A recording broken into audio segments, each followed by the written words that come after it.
Do it. Do it! Do it. Do it. Do it.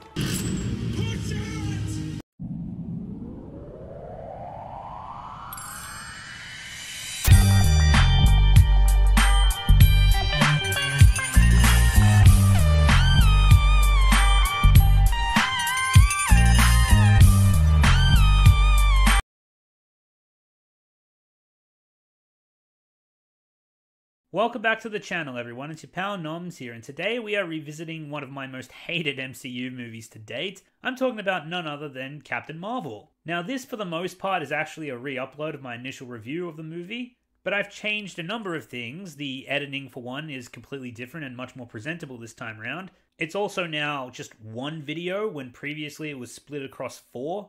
And while this movie was surrounded in controversy when it was first released, unlike my previous video, this version is mostly about the movie itself rather than the controversy surrounding it. Probably the main reason I decided to redo this review is because the entire premise for the original video was just how much I could criticize after one single viewing of Captain Marvel. And I need to make that crystal clear, since there were some people who chose to willingly ignore that disclaimer, that the first review I made was after only having seen the film once, just one time. So, knowing that, as you can expect due to a very foggy memory of the experience, there was a bunch of errors in that version of the review, which was over an hour long, spread across 4 videos, and to correct that I've had to make significant changes and additions to the original versions when mixing them into this video in an attempt to rectify the errors. I'd say roughly 60% of the original video remains, the rest has either been trimmed out or completely changed, so even though this is a re-upload, it will feel like you're watching an entirely new video, though I should apologize in advance since the original version was recorded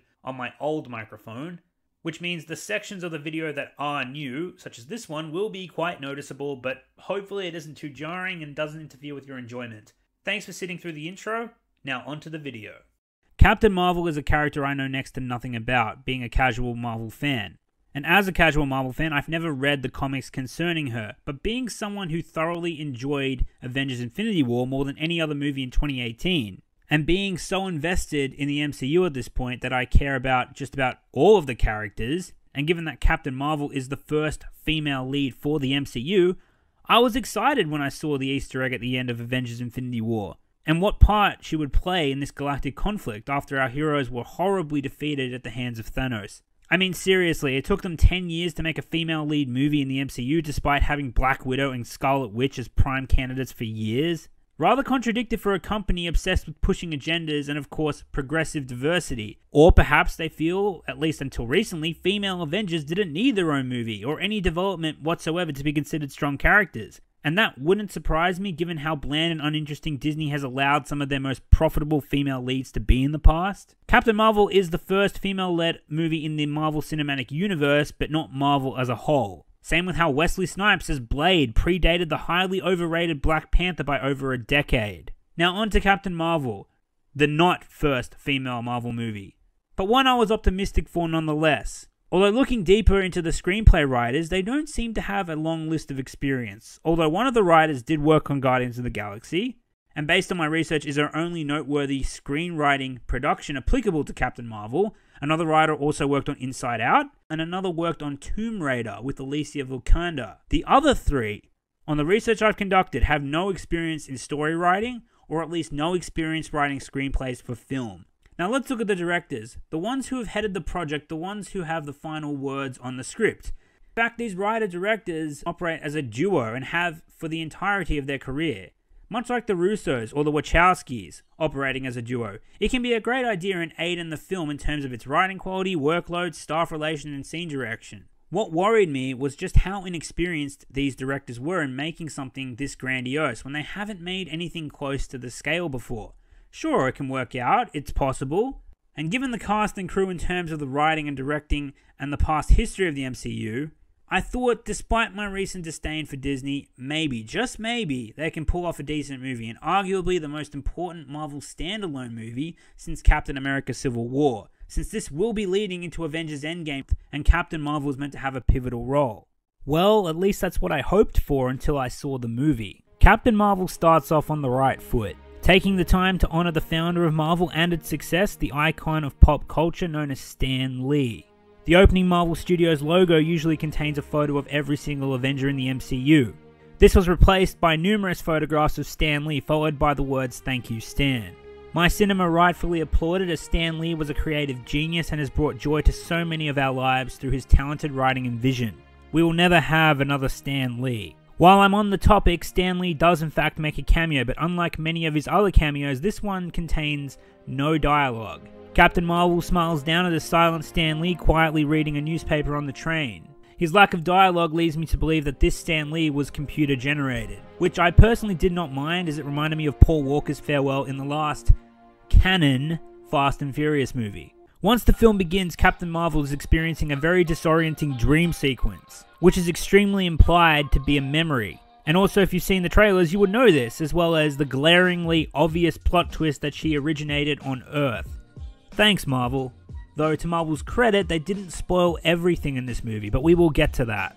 Captain Marvel wakes up from her dream and goes to find Jude Law. The two begin to have a sparring match, and I love the use of show don't tell here. You get history, chemistry between the characters, and an implied lengthy master-student relationship. Jude Law tells her not to let her emotions interfere with her technique, which is actually excellent and believable advice from a master to give to one's student concerning hand-to-hand combat. Take it from someone who trains, anger is the death of technique. Now, despite knowing that she's of Earth origins, Captain Marvel thinks of herself as a Kree, a race of highly advanced beings both technologically and physically. And she currently resides on the home planet of the Krees, known as Hala. It's also revealed that Captain Marvel is suffering from severe amnesia, and she doesn't remember her past. She goes to see the revered City Artificial Intelligence, the highest authority in the city she resides. I have absolutely no idea why an AI would be the leader of a city and race full of organics, but okay. Captain Marvel is eager to serve her people, though leadership is skeptical of her ability to control herself.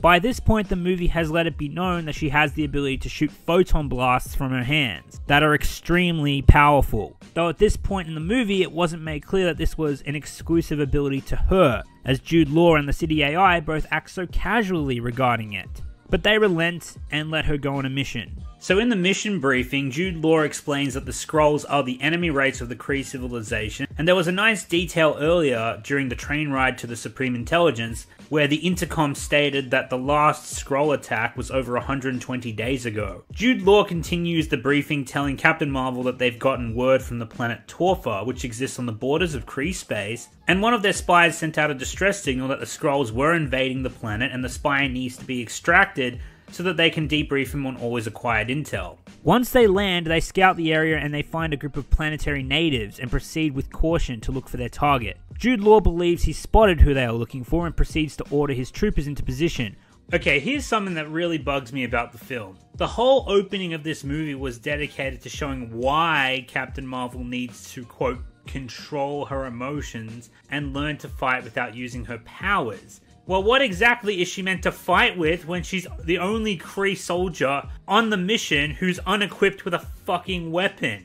What baffled me about this scene is Captain Marvel opts to go it alone so she can prove herself, and Jude Law declines the request, but after barely any argument from Captain Marvel, he relents. By which I mean, they infiltrate the temple, and Captain Marvel just walks off on her own anyway to find the Kree spy after Jude Law told them to keep a close radius to one another. And this is so she can get captured like an absolute chump by a Skrull who's lying in wait for her posing as the spy.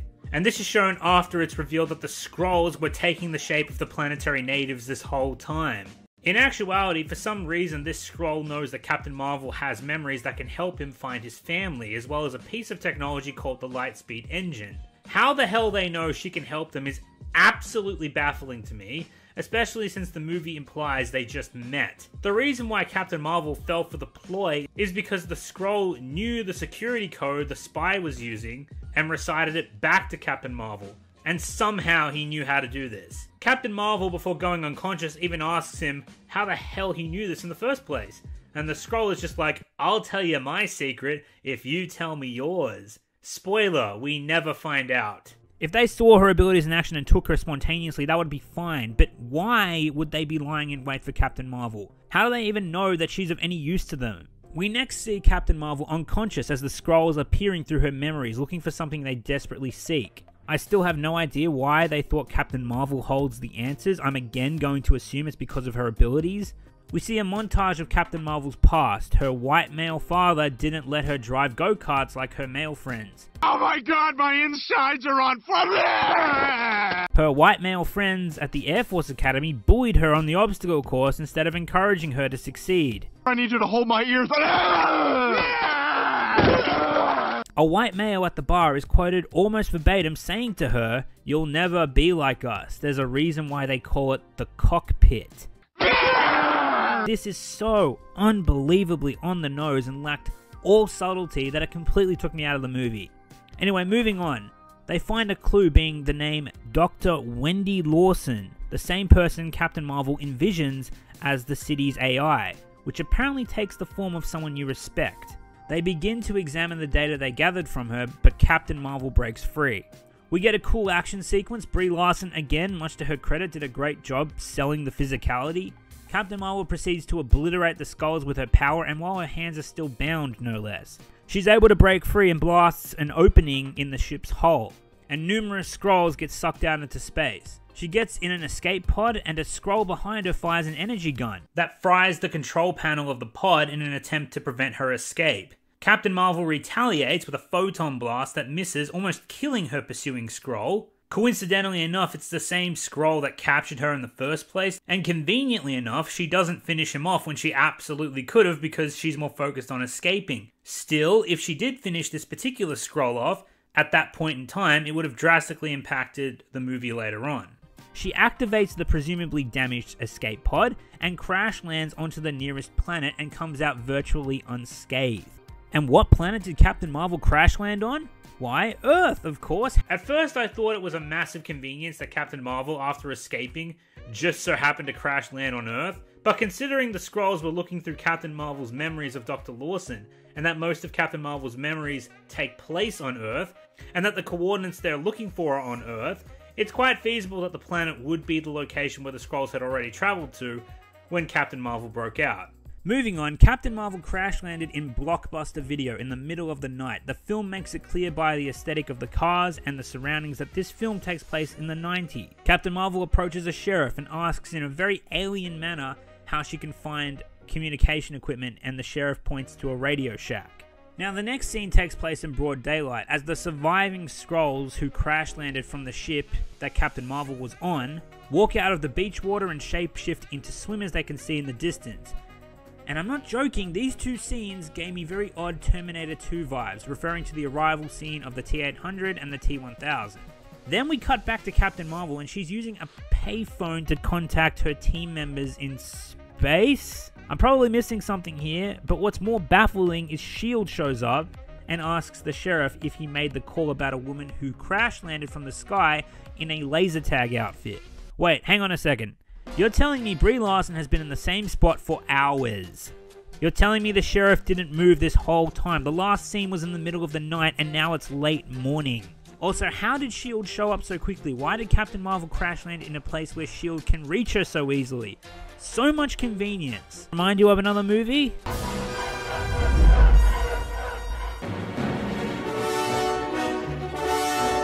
In this scene, Captain Marvel meets Nick Fury. They have some coy banter with one another. Captain Marvel doesn't seem intimidated by the men in suits before Nick Fury places her under arrest. Or at least, he tries to. But before we move on, I'm proud to say that our boy Agent Coulson makes a very much welcome appearance. Missed you, Coulson. It's great to have you back, even if it's just for one movie. Captain Marvel tells Fury what the Skrulls are. They are shape-shifting aliens and they've come to Earth looking for something. Fury rightfully doesn't believe her until he's almost assassinated by one moments later, but Captain Marvel luckily saw the attack coming and pushed Fury out of the way and replied with a photon blast before giving chase. Also, quick question, if the Skrulls were just after information, why does one try to assassinate Captain Marvel when she's about to be arrested by Nick Fury? That just doesn't make any sense. The chase scene is fine, not sure how much of it Brie did herself, but it was entertaining. Captain Marvel chases the Skrull onto a train while Nick Fury is in pursuit with Agent Coulson. Okay, here's another retarded writing flaw. Nick Fury is in chase for at least 5 minutes movie time, meaning time taking place in the movie. At this point, he receives a call from Agent Coulson, back at Radio Shack, where they found Captain Marvel. And Coulson is like, "Hey, just wondering where you all went." This means the Coulson in the car with Fury is a shape-shifted Skrull, and this leads to a tense conflict between Fury and the Skrull in a moving car. But why did it take Coulson all that time to call Fury in the first place? Why wasn't he already beside the car before they left? Was he using the toilet? Apparently, Agent Coulson was collecting evidence from the Blockbuster this whole time. So there's an explanation, but I still call bullshit because I have no idea how a Skrull could have taken Coulson's identity without Fury knowing in the time that they were there for, before Captain Marvel gave chase to her would-be assassin. And I still have no idea how Coulson wouldn't have heard all the commotion immediately as it was happening outside the Blockbuster and warned Fury sooner. Just, wow. Anyway, back on the train, we get the scene where Captain Marvel fights the old lady, which we saw in the trailers. Meanwhile, Fury kills his Skrull and calls for backup and gives a look of expression on his face, regretful for not trusting Captain Marvel's words, as now he does believe in aliens. Captain Marvel finds some kind of purple gemstone that was dropped by the escaping Skrull. The gemstone in question contains all of the memories that the Skrulls managed to extract from her while she was captured. Captain Marvel uses her suit's powers to find out what kind of information the gemstone contains. The word poncho is deciphered, and then she goes to the nearest internet cafe and very clumsily fumbles over a keyboard until she's able to type poncho into the search engine, coming up with a location called Poncho's Bar. So now that she has a destination, Captain Marvel acquires a map to try and find her way there, before being confronted by yet another white male on a motorcycle who of course is a sleazebag to her, because aren't all white men just the worst, at least according to the writers? He calls her a freak before Captain Marvel steals clothes from a nearby mannequin with biker attire and hijacks the white male's motorcycle. I wasn't kidding about having Terminator 2 vibes.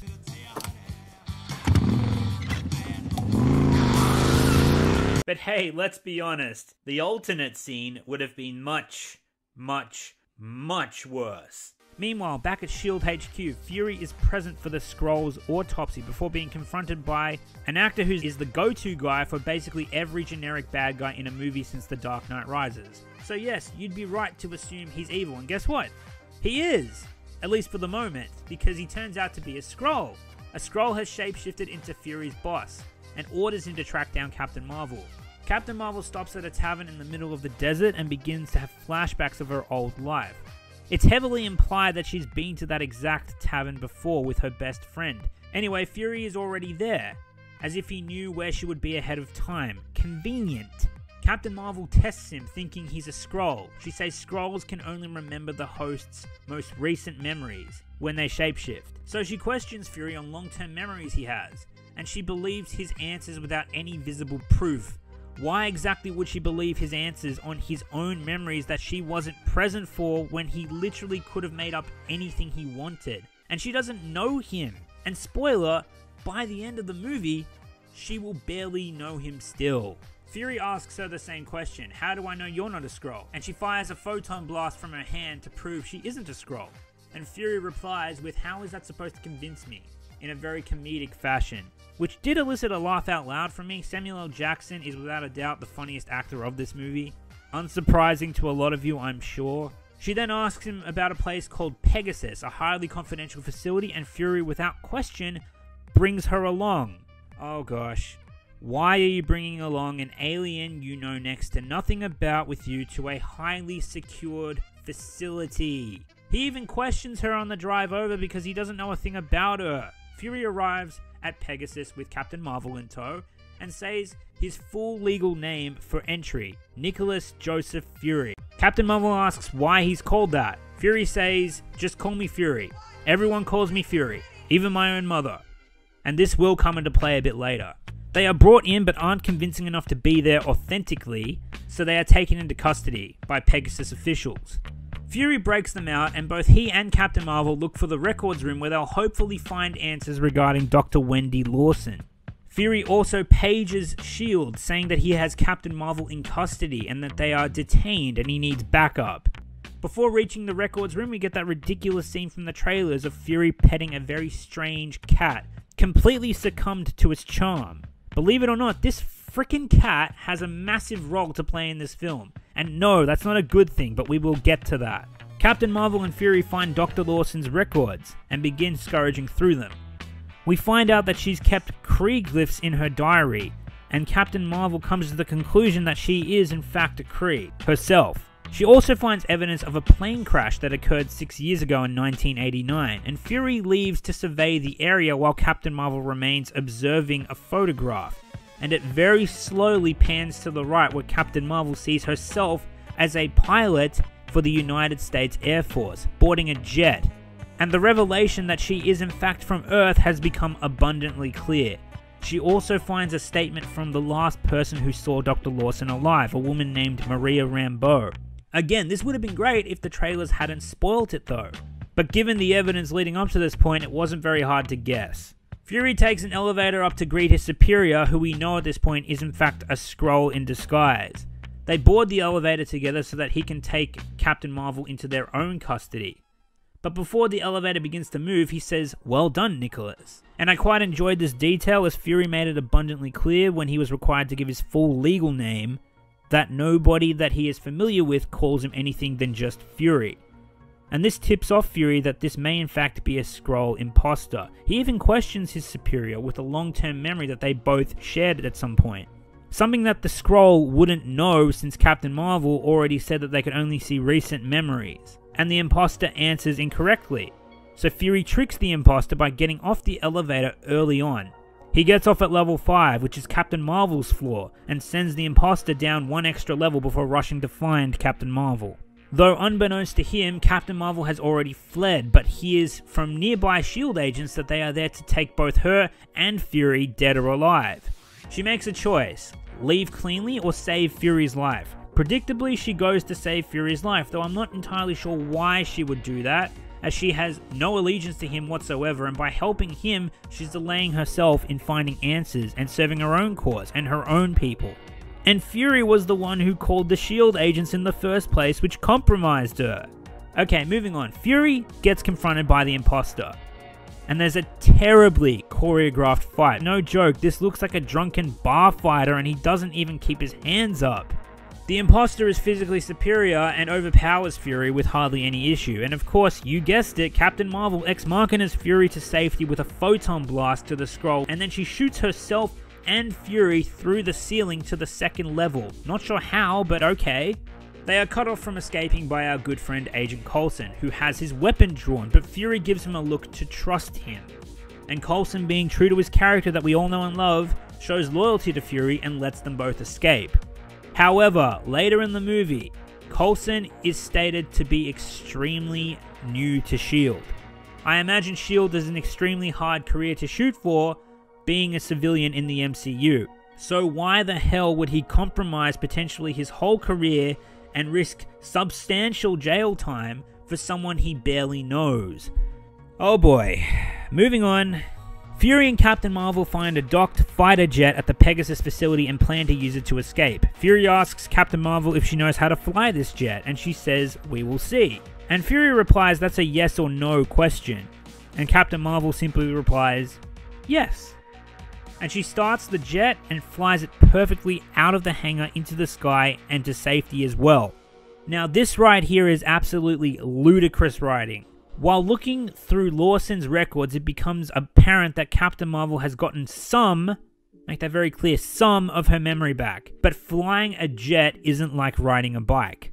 She hasn't flown an Air Force jet in years. Perhaps she's flown Kree jets, but again, that's completely different technology. How does she know how to fly a human jet after having amnesia for 6 years, like it's an easy day at the beach? Let's be generous and say that she remembered how to fly a human jet. This human jet is years ahead of the tech from the most advanced human jet she has ever flown, meaning it possesses different software programs and altered instruments to achieve a steady flight. And she is able to pilot this human jet with the utmost ease and without any problems whatsoever. Remind you of anything? You ever fly this thing? No! This ship hasn't flown in years! At least Rey crashed the Falcon while taking off. Captain Marvel has no issue piloting a jet she's never flown before, while suffering from amnesia. As an audience member, I felt like this was the writer's middle finger to any and all logic. I repeat, flying a jet is not like riding a bike. Riding a bike requires a basic sense of balance, momentum, and instinctual muscle memory. Jason Bourne can still fight professionally despite having amnesia because his instinctual muscle memory is so fine-tuned after years and years of assassin training. These skills aren't governed by a knowledge of software programs, mechanical instruments, or moving parts. This is quickly laughed off though as the writers inserted that random cat from before. Remember the one that I said was very important to the plot? Yeah, it's stowed away on the ship and is now being horribly contorted and crushed by the G-force from the jet's velocity. In retrospect, this feels like the writers inserted this for humor in an attempt to cover up their horrendous writing that we just discussed. The more I watched, the more it felt like the writers were using humor as a distraction, a weapon against the audience to cover up their own sloppy work. At this point, I feel as though these writers were in way over their head with this movie, or simply just did not care about their product. Fury and Captain Marvel had just escaped the Pegasus facility. Upon Captain Marvel and Fury leaving the hangar, they decide their only lead and the person they need to find for answers is Maria Rambeau, as she was the last one to see Dr. Wendy Lawson alive. Fury, now being a fugitive from S.H.I.E.L.D., would have a limited amount of options to track her down, but it all happens off-screen anyway. Off-screen. Every lazy writer's trump card. In other words, I don't have time to explain, so I'll let you all assume. That's not to say the movie has to spoon-feed you everything either, because it certainly doesn't. Films, unlike novels, have a very limited time to explain things, and the story can't be as detailed as if it were in novel or comic book format. Tracking down Maria off-screen doesn't break the movie by any means, but ideally you'd provide some kind of a throwaway line or visual cue that can help the audience infer how they were able to accomplish this. What you don't want to do is leave the thread completely empty. Meanwhile, off in space, Jude Law is contacted by none other than Ronan. Oh wait, sorry, you all probably don't remember who this triple vanilla of a villain is. Well, he is the bad guy in Guardians of the Galaxy 1. Now, in the timeline, he would obviously still be alive, but that still begs the question of why is he even here? Is this fan service? I'm all for fan service, don't get me wrong, but why in the hell would they pick Ronan of all characters? Apparently Ronan is working with the Kree, or he is Kree. The writers do a horrendous job of explaining what he is in both the Guardians of the Galaxy film and now Captain Marvel. But he and Jude Law are working together so that we can assume they are allies. Until Ronan ends his transmission to Jude Law, and wait, don't go, you're not going to come back and explain what the hell's going on? That's right, Ronan shows up, does nothing but spout more moronic nonsense like he did in the first Guardians of the Galaxy movie, and then leaves, and he comes back towards the end of the film, and I'll mention that later. But even then, at the end of the film, he still does, you guessed it, nothing. If you're going to bring back a powerful character who you can make do something against a powerful protagonist, why does he have collectively less than a minute of screen time in the whole movie, and has no impact on the plot whatsoever? Remember what I said about distracting the audience? Hell, even I got excited for a moment to see Ronan again, but it quickly sunk in that this character has no importance both in this movie and the MCU as a whole. He's just there for some flash and that's it. Moving on, Captain Marvel and Fury track down Maria Rambeau to find her living in a fairly remote location in a cottage with her daughter, very similar to Hawkeye's hideout in Age of Ultron. Maria's daughter immediately runs up to Captain Marvel and immediately calls her Auntie Carol.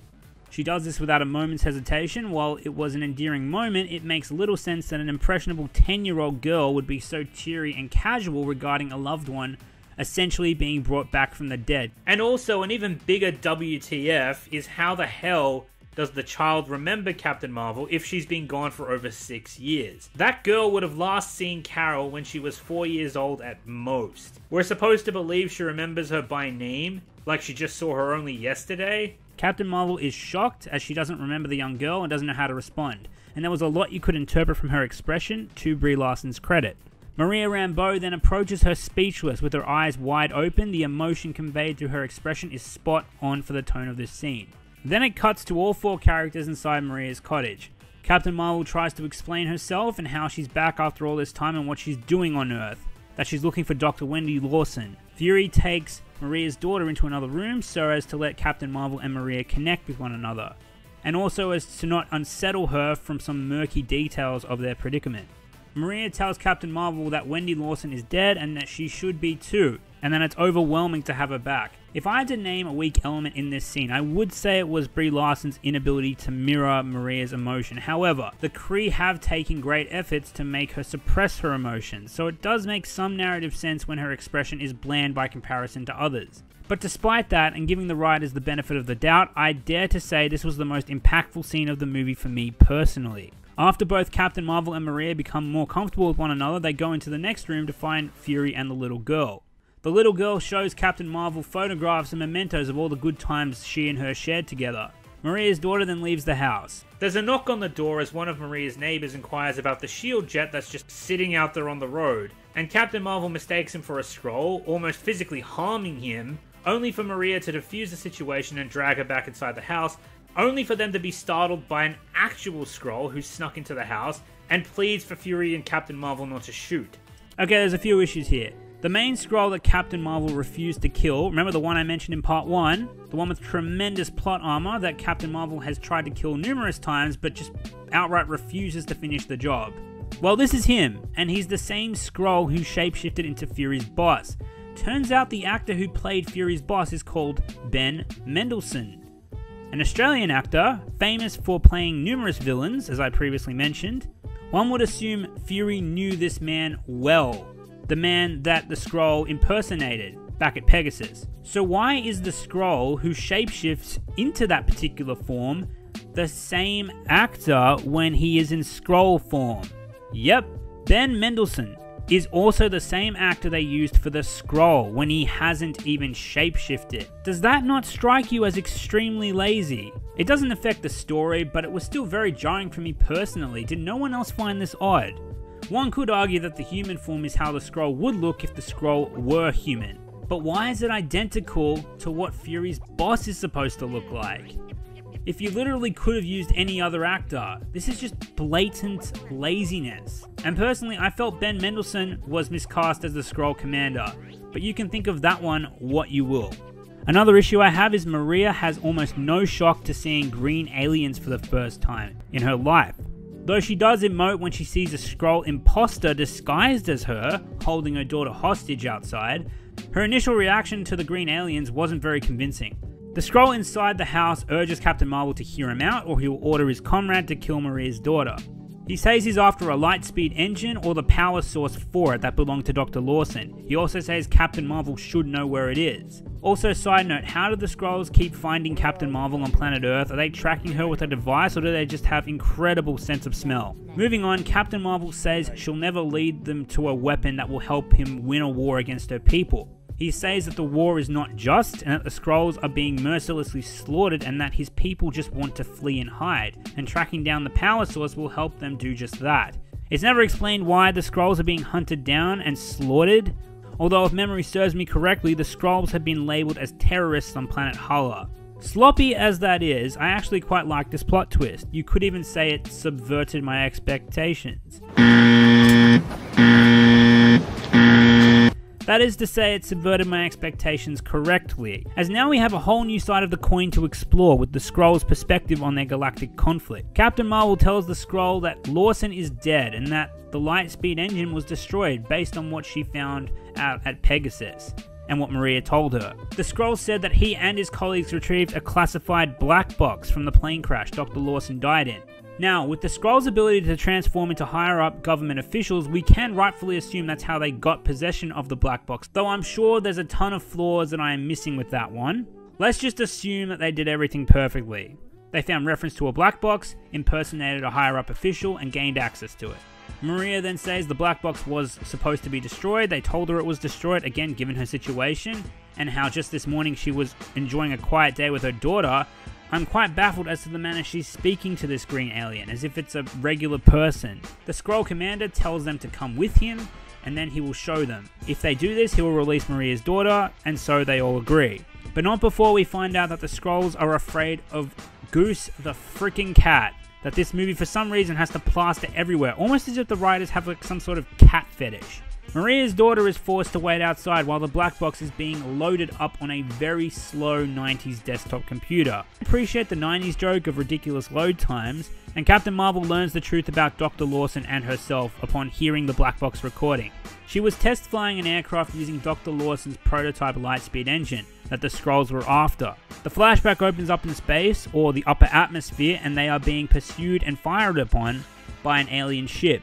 They are hit, and Captain Marvel is forced to initiate a crash landing. Wait, hang on a second.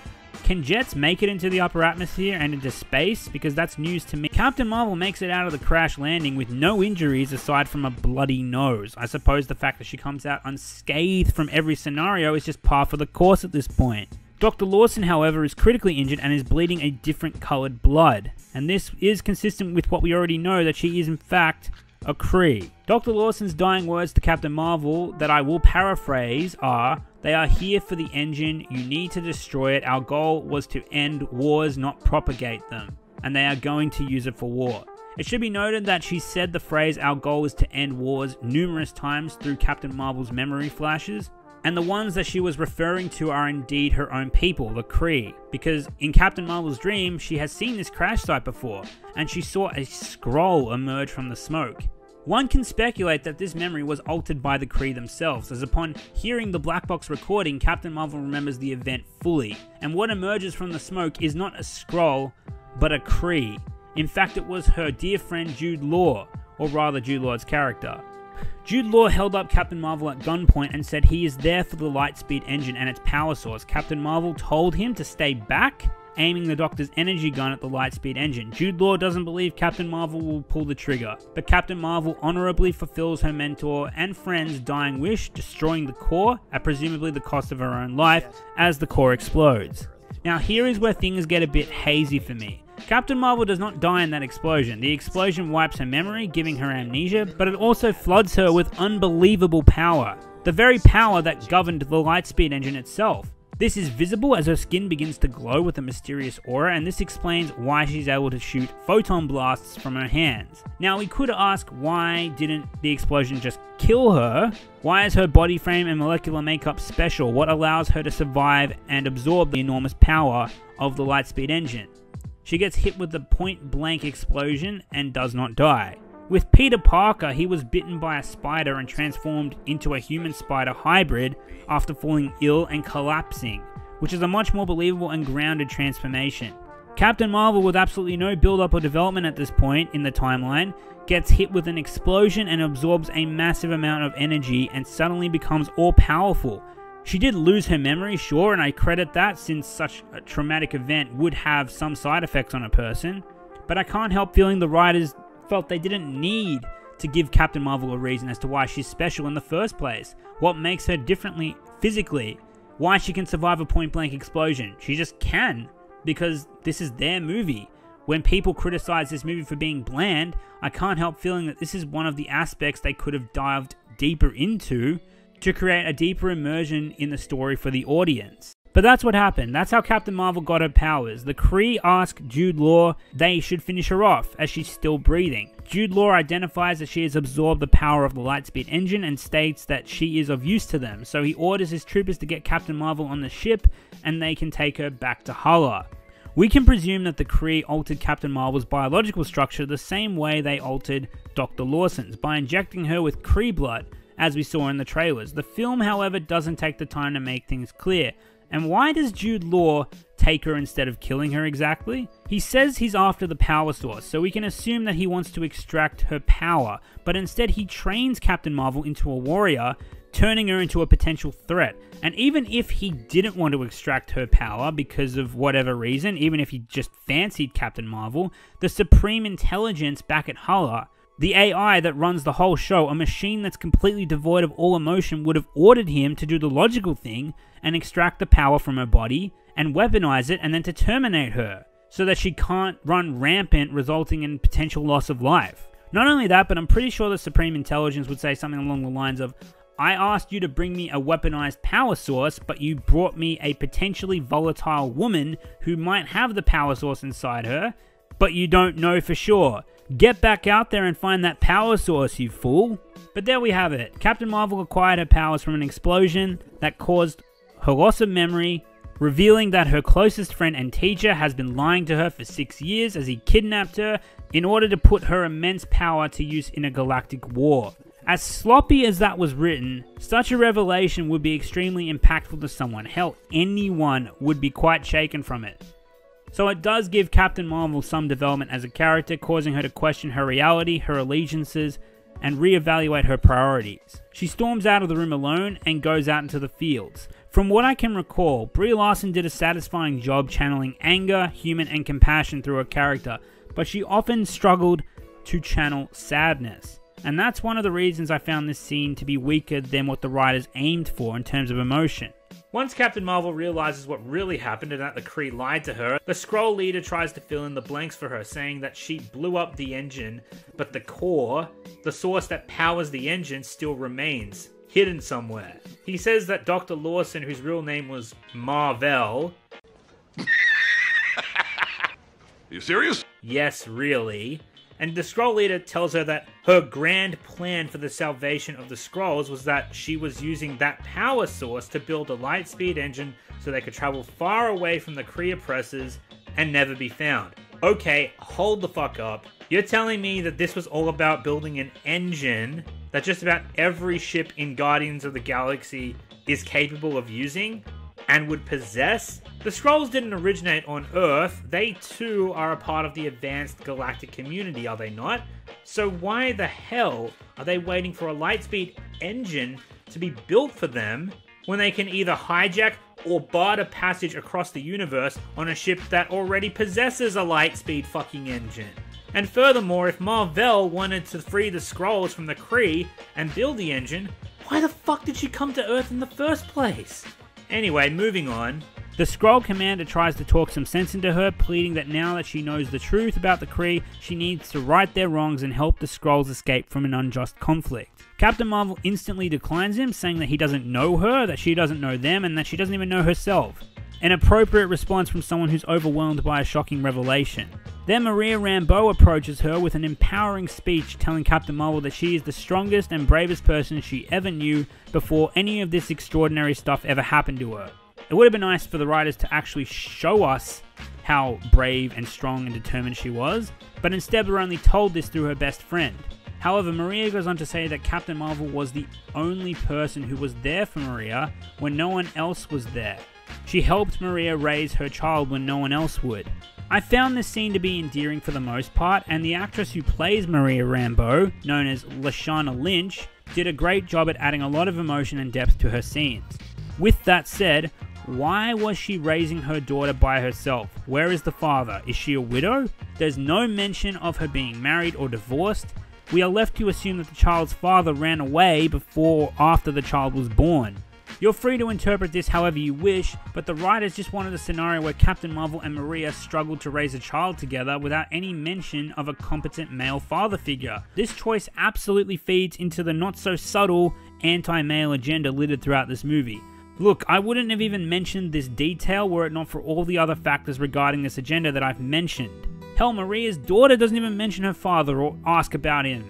This is a very obvious elephant in the room with these scenes, and its lack of mention makes me think that the writers went out of their way to avoid reference of a male father figure to pander to those demanding a movie about female empowerment, or preaching their own perspective on authoritative male figures or father figures in order to make Captain Marvel and Maria Rambeau look as sympathetic and independent as possible. Now, with all that said, Captain Marvel and the Skrull Commander discuss the next plan of action. The Skrull Commander says they found coordinates for the power source of the Lightspeed engine. Now, I'm not sure where they found these coordinates. They either found it in Captain Marvel's memories or at the Pegasus facility, we can assume. Fury says those coordinates are in orbit. Or maybe it was Captain Marvel who said that. I'm a little hazy on the details since I've only seen the film once. But regardless, they have to go into space and Captain Marvel urges Maria to come along, as they once did everything together, endured every hardship. Despite the fact that Maria is a single mother with no active combat experience and hasn't piloted an aircraft in several years, Maria does the logical thing and declines Captain Marvel's request. That is until, of course, Maria's daughter orders her to go with Captain Marvel and save the Skrulls, and the writers, once again forcing their agenda for female empowerment, make the girl say this: "If you don't get out there and do something, what kind of example are you setting for your daughter?" No, that is exactly the example you do not want to set for your daughter. Just... why? Wow. Like, first off, What 10-year-old would say something like that and urge her mother, the only parental figure she has or has ever known, go into space on a dangerous mission? Secondly, what example is she setting for her daughter if she stays? Oh, I don't know, putting your child as your main priority? A semblance of intelligence, not to do something stupid? Knowing when to say no to people? Or how about not running untrained into a war zone? All of these things are potential lessons for her daughter she is essentially throwing out the window if she follows Captain Marvel, all for the sake of urging domesticated women all over the world to abandon their responsibilities and their loved ones, all for some sick sense of adventure which in this case is severely misplaced. This is putting a political message over logical character writing. What's sad is that they could have achieved this message with a degree of subtlety if they took the time to write something of care. But no, Maria is going to abandon her child and go and fight space aliens. Wow, gold star Marvel, good job. Anyway, they prepare to leave, and Captain Marvel decides she can't wear the Kree colors anymore, so she asks Maria's daughter to select a new design for her suit. A device on Captain Marvel's wrist allows her suit to change colors, and Captain Marvel says she's never met anyone with a better sense of style, referring to Maria's daughter, of course. I actually adore the relationship between these two, or at least what the writers intended. However, how in the hell does Maria's daughter know how to use the Kree tech to change colors on Captain Marvel's suit? She operates it with ease, alien tech color changing technology. The writers just make every character do stuff without a second thought as to if they intellectually can or physically can.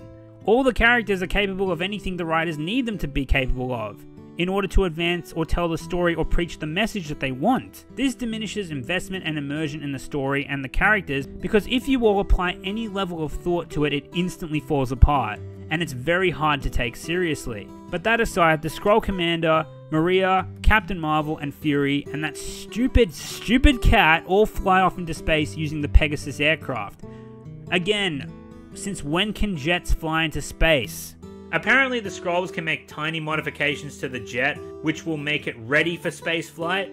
Yeah, some minor modifications to turn an aircraft into a spacecraft using hardware tools in the garage? I'm sorry, am I allowed to call bullshit again? And one of the Skrulls is left behind, disguised as Captain Marvel, lying in wait for Jude Law, who is on his way to Maria's house after Captain Marvel previously sent him a distress call, before she learnt the truth of his betrayal. If this is indeed the case, why would you leave your daughter at home if a hostile enemy is coming? Why not take the daughter someplace safe, Maria?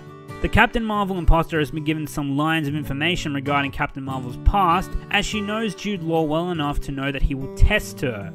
The imposter is unconvincing and Jude Law kills him. But rather than try and fool Jude Law, why not just kill him? As the imposter has the element of surprise, at least for the moment. Oh, because we need a boss battle with Jude Law to happen at the end. Right. Damn these writers. Captain Marvel, Maria Rambeau, Fury, and the Skrull Commander have started their ascent into space. Jude Law, after killing the Skrull imposter, realizes that Captain Marvel knows he betrayed her. So now he's intent on finding her as quickly as possible. Captain Marvel and her crew arrive at the space coordinates, not to mention this massive object in space turns out to be invisible, so the object decloaks and it reveals a giant spaceship orbiting Earth. We know it's a Kree ship, since I'm sure the characters have said as much, not to mention Dr. Lawson was Kree, and the evidence reveals this giant ship belongs to her.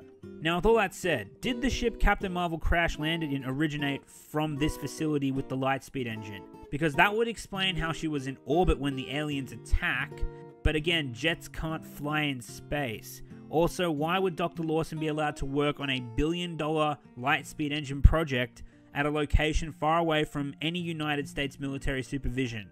And does the United States government even know of this facility? And why would they let Dr. Lawson have complete charge of it? How does she make trips to and from the space facility? She has to go to Earth's surface and then go back into space. And then back and forth, back and forth, back and forth. Best I can figure, Dr. Lawson has her own small Kree spaceship to travel to and from Earth to work on the Lightspeed engine. But again, why would they let her do this? It's clear that the United States government doesn't know what Kree are yet. Hell, S.H.I.E.L.D. doesn't even know about the aliens yet. But they let Dr. Lawson abscond with a $1 billion investment of theirs to do God only knows what with it, completely unsupervised? This doesn't make any sense. Anyway, they enter the space facility and find out that it's Dr. Lawson's personal lab, which again leads me to believe that this is where the Lightspeed engine was developed, not on Earth. Captain Marvel and Maria are surprised to see that the lab facility is inhabited by dozens of Skrulls who had been hiding there for years apparently. The Skrull commander then apologizes to Captain Marvel, saying that he wasn't entirely honest about his motives for finding the power source, and while he is indeed interested in finding it for the good of his people, his primary reason was simply to find his family. This is a part of the film that I actually really liked, another example of show don't tell, and it sheds more light on the Skrulls as an alien race. They aren't hostile terrorists, they're merely an endangered race on the run from genocide. And they are capable of attachment to one another, and they have spouses and even children of their own.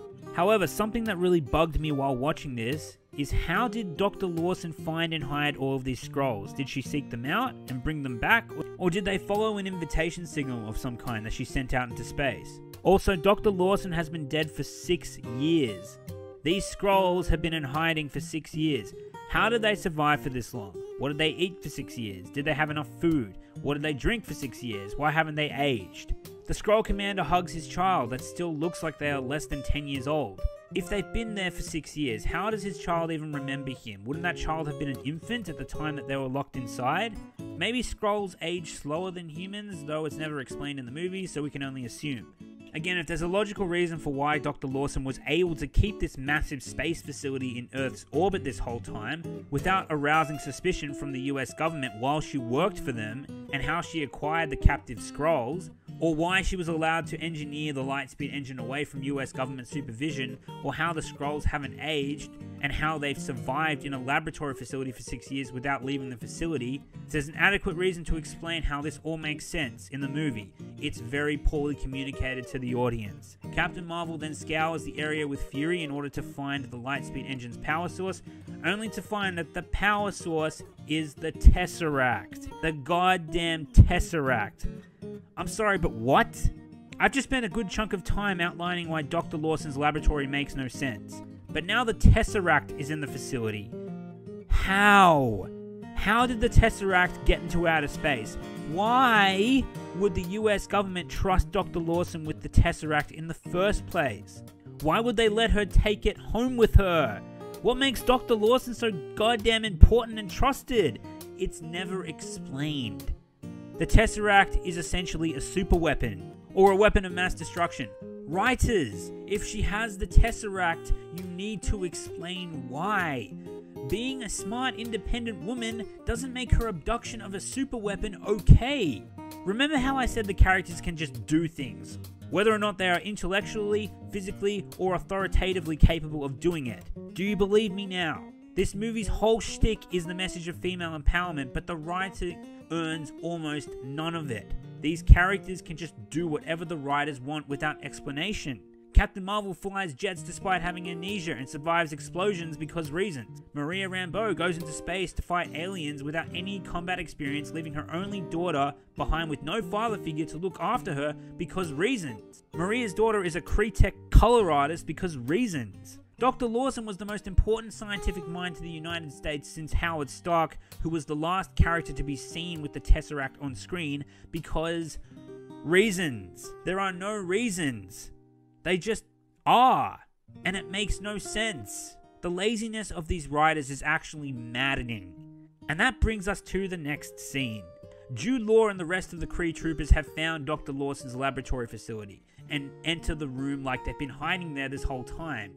First of all, how did they find the lab without the coordinates? Secondly, how did they catch up to Captain Marvel so quickly when they left hours before Jude Law arrived at their last location, that he only found because Captain Marvel gave him their location before she knew he betrayed her? The writers just need the final conflict to happen and have rushed all the characters to one spot to begin the sequence, rather than kill everyone and take the Tesseract as Jude Law wants. Which, by the way, they placed the Tesseract in a lunchbox to hide it from the Kree. Yes, a freaking lunchbox housed a super weapon effectively. It makes no sense. The Skrull commander pleads Jude Law to spare his family and his people and just kill him instead. Still, I do find it hard to believe that as a military man, he wouldn't just kill everyone and take Captain Marvel anyway. By the way, something I forgot to mention earlier is that Captain Marvel has a control chip on the back of her neck, whenever her powers need to be reined in. Almost like shock treatment, similar to what you'd use on a canine, but a more closer comparison would be Broly's shock collar from Dragon Ball Super, seeing as just like Captain Marvel, he too is significantly overpowered. Jude Law has fed Captain Marvel the lie that she got those powers from the Kree themselves. And there's a quote that he utters whenever he uses the control chip, that what was given can be taken away. I need to credit this as it's the reason why he's able to subdue Captain Marvel before capturing the Skrulls. But let's hold up for 1 second. Do you mean to tell me that Captain Marvel has had this control chip on the side of her neck this whole time, and that she never thought to remove it? She's been brainwashed into believing the power she possesses comes from the Kree, despite the fact that none of the Kree use the photon blast of which she is capable of? That's just stupid.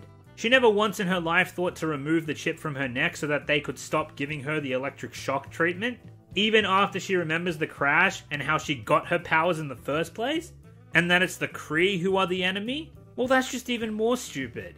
But what's worse is that the Kree decided to keep her alive to extract her power in the first place, but instead turn her into one of them with all the security of a shock collar, when at any time she could get her memory back, remove the chip, and kill them all. What the fuck happened to just extracting her power in the first place? Like I said, this is just fucking stupid. The next two scenes are as follows. The Kree are examining their captors via a danger meter. It's a funny gag that the Skrulls are all rated as very dangerous, but then Fury is rated as not dangerous at all. And then, for some reason, they identify Goose the frickin' cat as apparently hyper-lethal. This got the audience, myself included, very curious. Was that just a gag, or is there something else to this cat that we have not yet been made aware of? Remember I said he's integral to the plot? Well, that moment is coming up, folks. Then we cut back to Captain Marvel, who has been plugged back into the Matrix and is being confronted by Hala's Supreme Intelligence while surrounded by her former Kree friends, all armed with deadly rifles. The Supreme Intelligence gives her some speech about how she'll never amount to anything, about how the war is necessary and that the Skrulls are to be eradicated. You all know what's about to happen, let's face it, I shouldn't have to explain it, but I'm going to anyway. Captain Marvel focuses her energy by remembering every single female oppression event she has faced in her life, and then she says the line, "I've been fighting with one arm tied behind my back this whole time." Which in retrospect I think is both a reference to her past and her oppression and the control chip in the back of her neck. And then she powers up, breaking free of her shackles, her control chip, and her past. I can appreciate the message and the moral of this scene that they were trying to portray to the audience, and I actually appreciate it a little bit more in retrospect. The issue is it doesn't feel earned as much as the writers think it does, because Captain Marvel has breezed through just about every obstacle they put in front of her. Hell, she was captured by the Skrulls at one point and she just powered herself out the same way that she did this time. They didn't take the proper care to set this moment up convincingly for the payoff that they were aiming for. Some people I have spoken to do love this movie and its message, and that's all well and good. Hell, I'm all for the message and I can appreciate it. Now, they don't explain why or how she's able to do this. Again, par for the course at this point is that she could just do stuff. I understand that years of oppression can be a powerful motivator, but it's extremely sloppy. Let me take you back to the best scene in Spider-Man Homecoming. No! Please! Hey, please! I'm down here! I'm down here! I'm stuck! I'm stuck! I can't move! I can't... If you're nothing without this suit, then you shouldn't have it. Come on, Spider-Man! Come on, Spider-Man! Come on, Spider-Man!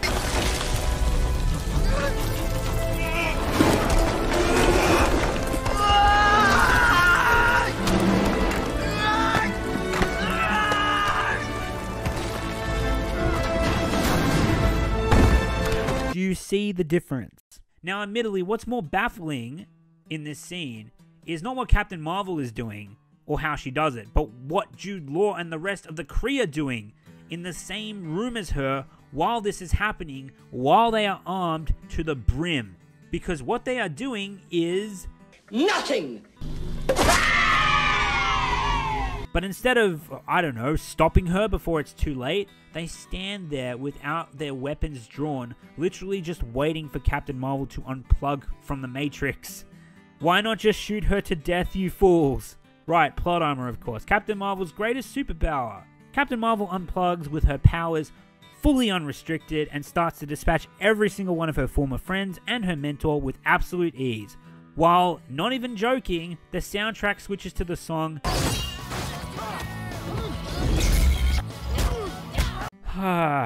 First of all, writers, could you please learn some damn subtlety? Secondly, this song does not suit an action scene, let alone one that's meant to be cathartic and empowering as you're intending it to be. The tone is all over the place here. And sadly, the fight scene in question is very mediocre. It's dark, jumpy, and just not very visually appealing. I thought the Skrull capture action scene was handled far better because Captain Marvel actually had to work for it, and it was well lit and well shot. Now we cut back to the Skrull commander, who's transformed into a Kree and has begun to free all of the captured Skrulls, and also Maria and Fury as well. Skrull commander tells them to head over to the hangar, so Fury and Maria head that way, coming across numerous Kree in the process. Fury and Maria are not armed, so if they are caught, they are essentially doomed. Until Goose the freaking cat turns out to be some unstoppable Davy Jones creature and devours anyone and anything with tentacles that spawn from its mouth. What? Goose the cat is a tentacle monster? Now the tension's all gone. Since we know Goose is a get out of jail free card, this godly cat has no setup whatsoever and is essentially all powerful, and is simply a plot means of getting the characters to safety, as well as two other things I'm going to discuss in a moment. Once Captain Marvel thwarts her attackers, she teleports to Fury and Fury is surprised to see her glowing. Captain Marvel asks Fury to take the Tesseract and get it somewhere safe. For some reason, the writers tell Fury to freak out and decline, but before the reason as to why is given, Goose the damn cat eats up the Tesseract. Yes, you heard that right. Goose eats the Tesseract. Goose eats an Infinity Stone. And the characters just casually accept it and move on. I don't even know where to begin with this one, but this is about as lazy as it gets. God Cat devours Tesseract because it can. Characters can just do things in this movie, but Goose's plot relevance isn't finished. So Fury starts to shake the cat and Goose scratches out Fury's eye, recontextualizing the reason behind his iconic eye patch, effectively retconning a small portion of Captain America the Winter Soldier. Gun. Last time I trusted someone, I lost an eye. But if you want to stay ahead of me, Mr. Secretary, you need to keep both eyes open. Again, just why, writers? Why? What was the purpose? Why was... Is anyone else baffled by this decision? And that's pretty much the only fucking reason why this fucking cat exists in this movie to begin with. 1, to act as a Deus Ex Machina. 2, to make a mockery of the Infinity Stones. And 3, to ruin one of the best parts of Captain America Winter Soldier. Go fuck yourself, writers. I'm so glad this movie exists. A big problem I have with these writers is that they were handed something on a platter that has a decade of history behind it, with characters, backstories, and significant plot-related items to play with that they didn't earn, but have no problem retconning in order to fit their vision. And this won't be the last time that they do this. Fury is bailed out by the Skrulls and Maria, who rescue him and lead him to the extraction jet, and Maria powers up the jet and pilots it out of Lawson's laboratory facility. Maria is chased down by one of the Kree warriors pursuing her, who is shortly followed by Jude Law in his own dropship, and Captain Marvel, who is hot on his tail. Captain Marvel catches up to Jude Law in space with her full suit, allowing her to breathe in areas without oxygen. Yes, she's able to breathe in outer space and underwater when her suit is fully on. Or does she? But we will revisit that at the end. Jude Law shoots Captain Marvel out of the sky and she plummets down into the atmosphere, and he closes in on Maria and Fury. When Captain Marvel falls through the clouds, there is virtually zero tension that she is going to die, especially thanks to the trailers, but that doesn't mean it couldn't have been entertaining. They could have had Captain Marvel remember her past oppressions as a potentially good driving force for her, or remembering something from her childhood that could have inspired her to fully master her powers, had the movie taken the time to set that up even. But no, she just falls through the clouds, no music, no nothing, and without any explanation or care or setup, she just opens her glowing eyes and is about to take flight. There is so much they could have done with this scene to make it more cathartic for the audience, but instead it cuts away and back to the chase. Until moments later we see Captain Marvel once more as she's flying through the air with a giant smile on her face, and yelling like she's riding a roller coaster. Yes, Captain Marvel learns to fly off screen, and all of a sudden she's able to fly perfectly. This scene does not feel earned, and due to the way the directors decided to edit this sequence, it loses almost all its emotional weight. Did the production staff of this movie watch Man of Steel?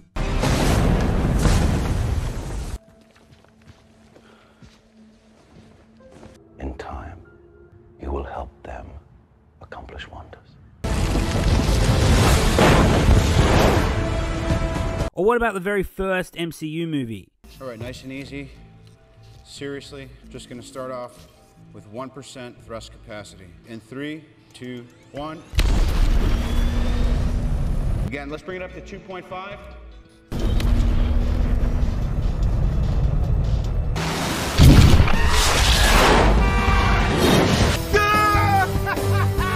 Huh, I guess not.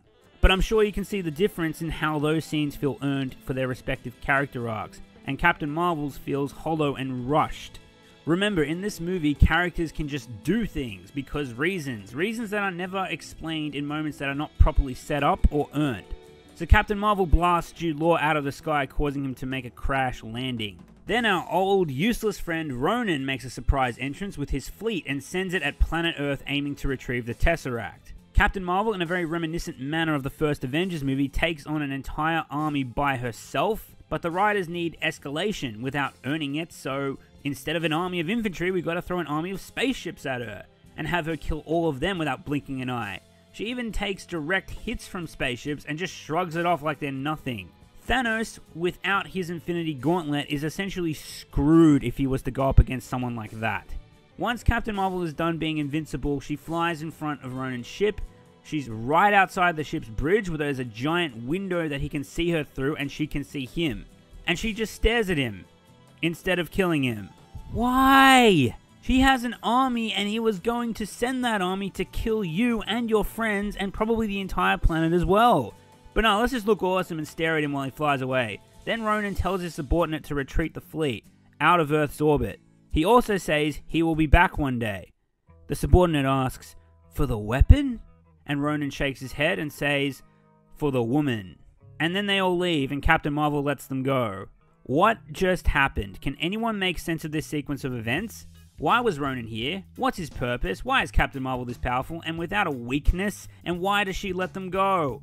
Were they actually sequel teasing Captain Marvel with Ronan? We still don't know what the hell Ronan is, other than he's subservient to Thanos. So why are you sequel teasing with Ronan? Anyway, Captain Marvel finally goes back down to Earth to fight Jude Law.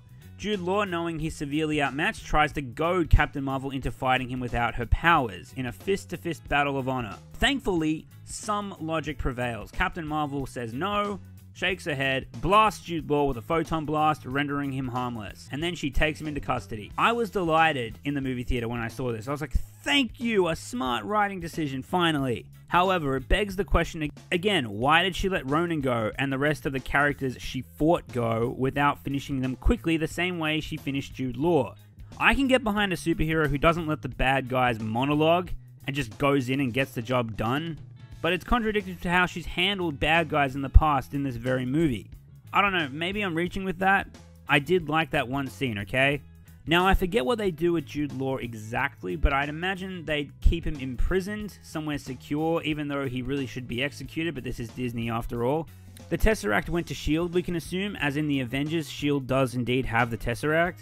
And we move along to Maria Rambeau's home, where the Skrulls, Fury, Captain Marvel, and Maria's daughter are all having a celebratory dinner. And Captain Marvel and Fury start washing the dishes together. There's a little banter between the two, but nothing memorable. Then Captain Marvel hands him the beeper that we see at the end of Avengers Infinity War, that Nick Fury uses during the scene of his death. She says it's only for emergencies. There we go, everyone. Mandatory, simple, lazy dialogue to fill in a plot hole. Almost as if the writers just needed to tick that box, so they shoehorned it in. Why is she giving that to Fury? What are her feelings towards Fury? What makes them so close? They barely know each other, and the writers expect us to believe that they're good friends, dear friends, even so much as so as that Captain Marvel gave him a direct line to her. Also, there have been a ton of emergencies since Captain Marvel has been gone. Why hasn't Fury used that pager since he was given it in 1995? He could have used it for New York, Sokovia, the Winter Soldier event. or the convergence in Thor: The Dark World. Hell, even the events of the first Thor movie. It's almost like the Russos made Infinity War and then Marvel higher-ups forced them to implement a reference to her at the end of the movie and prep her for her own standalone film because they really want her to headline Avengers Endgame. And this is the way they plugged that gap with Fury and Captain Marvel's relationship. And it makes no sense. It makes another 4 plot holes since Fury would have, and by all rights should have, paged her numerous times by this point. And the relationship didn't even earn that special direct line emergency pager anyway. Maybe if they spent more time developing Captain Marvel as a character and focusing on her relationship with Fury, instead of with Maria Rambeau and Jude Law, 2 characters that will likely play no part in Avengers Endgame or have any reference to it. Anyway, she gives Fury the pager and then she says goodbye to Maria and her daughter. I found that scene to be quite endearing because that was the relationship the writers were banking on. And there was some development there, and Captain Marvel flies off into space and leads the Skrulls off to a new home, leaving Earth behind her. Now what makes this scene so retarded is every time Captain Marvel has been in a scenario without oxygen, she would wear a full suit that's covered her face and allowed her to breathe. And now she doesn't need it anymore. Yes, Captain Marvel is now able to breathe in space. Characters can just do stuff, remember? And why does Captain Marvel take over 20 years to return to Earth when she has a family waiting for her there? Aside from her biological family, which I'm pretty sure the writers said she wasn't very close to anyway, she has Maria and she has her daughter. So why doesn't she return until Fury pages her? And yes, we will get into that in a moment. I have so many questions! Anyway, now we head to the final scene. Finally! Where Fury is typing on his desk and mentions to Coulson that they need heroes. Yes, this whole Captain Marvel debacle was the event that caused them to start the Avengers Initiative. But it doesn't stop there. We later see Fury struggle to come up with a name for the program, until he stumbles across a photo of Captain Marvel climbing into a jet. And I'm not joking, the name on the jet reads Carol Avenger Danvers. Avenger is either a nickname for her or her actual middle name. And the writers shoehorned that in there to recontextualize the whole meaning behind the Avengers' inception. They didn't earn this movie, and this movie doesn't deserve to feature elements of the franchise that have been established for years. S.H.I.E.L.D. wasn't named or properly established until Iron Man 2008. Fury brought the Avengers Initiative to Stark to discuss its potential. He wasn't holding onto it for more than 10 years. Iron Man was chronologically the first Avenger, but Captain America the First Avenger outlines that he was the first superhero known to mankind. He was associated with S.H.I.E.L.D. and Howard Stark, a co-founder of S.H.I.E.L.D., at least in its early days, long before Captain Marvel was even born. And now the writers want to recontextualize Captain Marvel as the first Avenger. The program is named after her. She's the most powerful. They want her, or rather they are forcing her to supersede Captain America and Iron Man going forward. Whether that's what Marvel wants or what the writers want, I don't know. I'm going to bank on that it's Marvel's intention, or more likely Disney's agenda. And now with all that said, we have a mid-credit scene. We end up back at Avengers HQ. Captain Marvel, Black Widow, Thor, and other surviving Avengers, with the exception of Tony Stark, who is in space, are all at the compound. They conveniently enough have Fury's pager to Captain Marvel. Okay, how do they even find it? Why did they even think it was important enough to pick up in the first place? And how did they even know it was Fury's? And the reason I feel like Captain Marvel was shoehorned into Infinity War is why in the hell would Fury have that pager on him at the time of his death? It's been 23 years since 1995 at the time of Avengers Infinity War. He should have long forgotten it by this point, or he should have used it by now. But somehow Captain America and Black Widow have scavenged it, and they've placed it in the laboratory at Avengers HQ, and they are monitoring its signal, waiting for a response until the beeping stops, meaning that the person on the other side of that signal has finally received the message. The scene ends with Black Widow saying, "Let me know as soon as you hear anything. I want to know who's on the other side of that signal."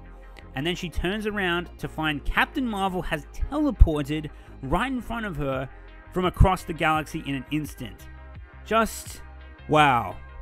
Anything else, writers? Nope. Thank God. Let's break this scene down. How can Captain Marvel teleport? I mean, she teleported in the ship, but that's the ship. It's not across the galaxy. Even if she can travel at light speed, since she has the power of the light speed engine inside her, if she was way across the galaxy, it would be light years away. And yes, she must have teleported because she shows up inside the building. Sure as hell didn't burst through the roof like Superman.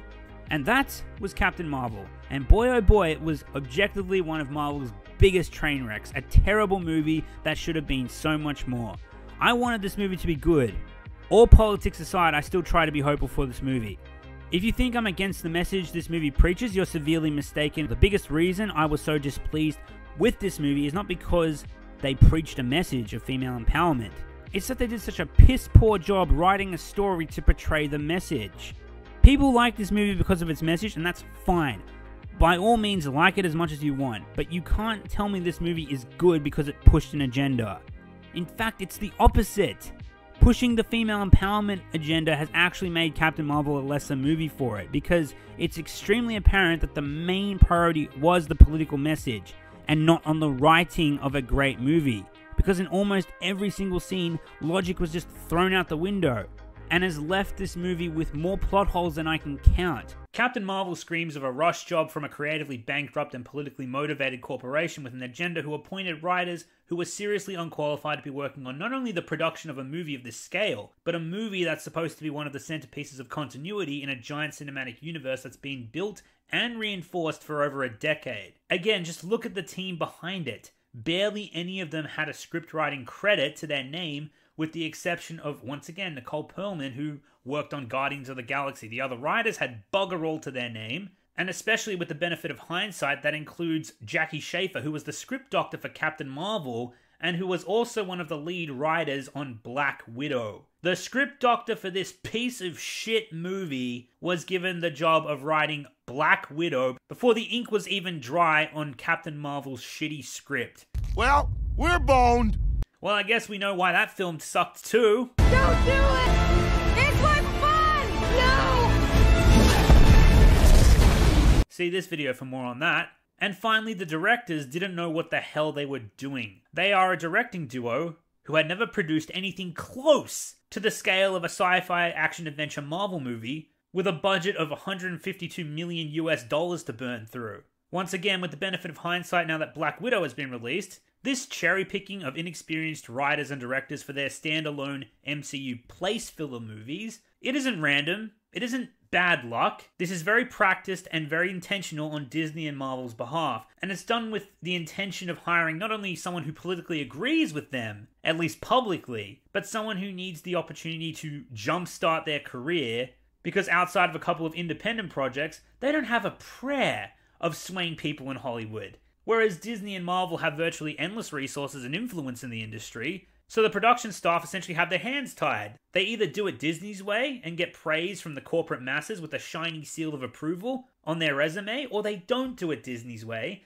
and they find themselves out on the street looking for another job. No reference, no shiny gold star. In fact, it would probably be the opposite, which would make it even harder for them to find another project to work on. Not only that, but the people in charge that they hire most of the time, and this is no secret, 9 times out of 10, the people in charge aren't even fans of the bloody IP. You only have to go back to the late 90s, mid-2000s era to see the difference. Everything from how those films were shot, directed, the performances, everything.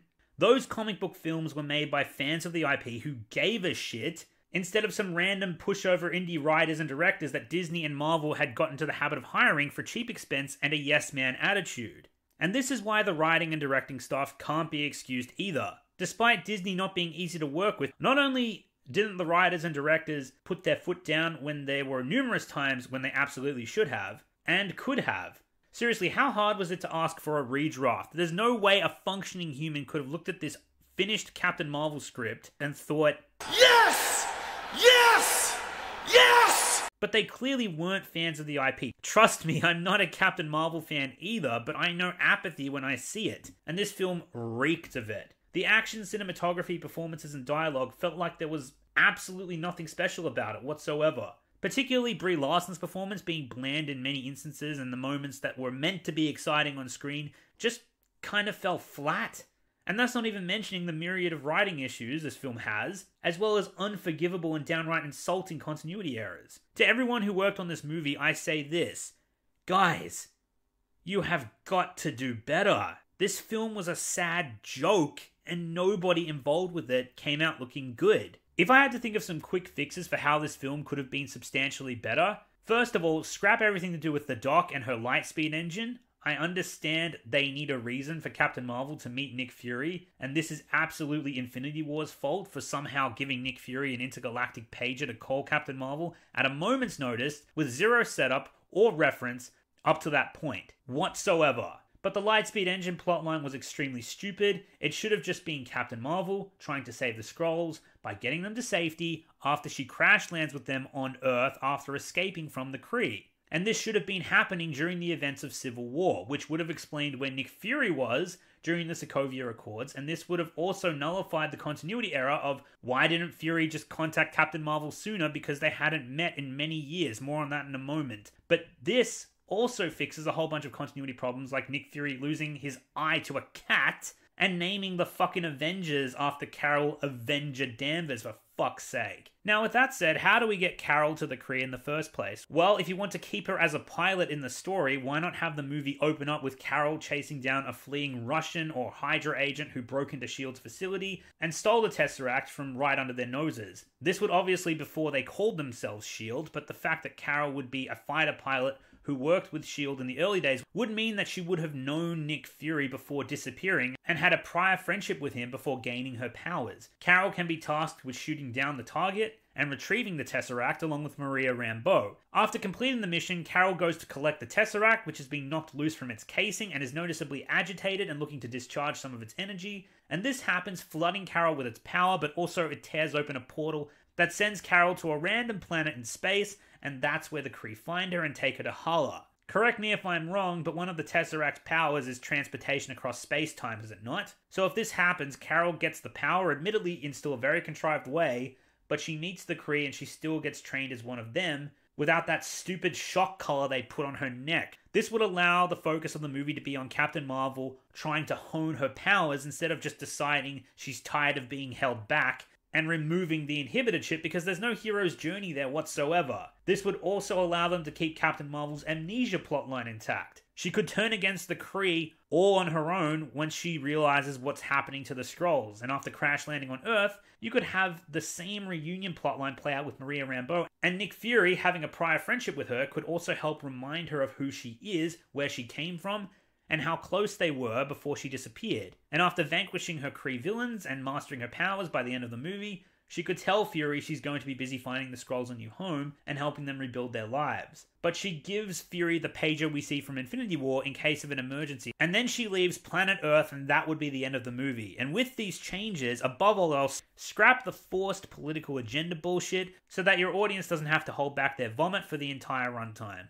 Obviously, the changes I've suggested doesn't fix every problem, and some points certainly need more flushing out, but it does fix a fuck ton of issues with the movie as it stands right now. Anyway, let's wrap this up, shall we? Captain Marvel wasn't just a disappointing MCU film, it was a bloody insulting one. Even though much of this review was made with the experience of only viewing it once, for the changes I needed to make to my original review, I did watch it once more, and my god, it was a slog. There were just a few instances where I had a warmer impression of the movie, and that was the war between the Kree and the Skrulls and the society on Hala, which I thought was probably the only interesting part of the movie and should have been fleshed out more. But the rest was an aneurysm-inducing drag, and sorry to sound like a cliche, but above all else, the movie just fucking bored the shit out of me, and it wasn't even fun to laugh at. This movie is one of, if not the worst films in the MCU to date, and the fact that it's getting a sequel makes me want to throw up.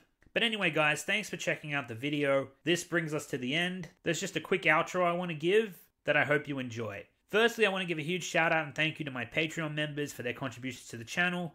For those of you who don't know, Patreon is essentially a donation service for passionate viewers who would like to support the channel and its videos. I've left a link in the description for any who are interested. Secondly, I would like to thank my YouTube members for their contributions to the channel. YouTube memberships essentially serve the same function as Patreon, but it's more practical for viewers who are interested in the channel's podcast. You can hit the join button if you're interested, or just follow the link in the description. Thirdly, if you are interested in the channel, feel free to check out our Discord server. What Discord basically is an online community where fans of this channel go to congregate and talk about a range of different topics, ranging from Star Wars to Lord of the Rings, anime, video games, and other pop culture stuff as well. Check it out at your leisure, and who knows, maybe you'll make some friends along the way. I want to give a special thank you to A British Potato for helping me out with the editing for this video. Be sure to give his channel a look. I've linked it below. Definitely check him out. And finally, here's one last thank you for staying till the end of the video. You are a legend, and I'll see you next time. Ah!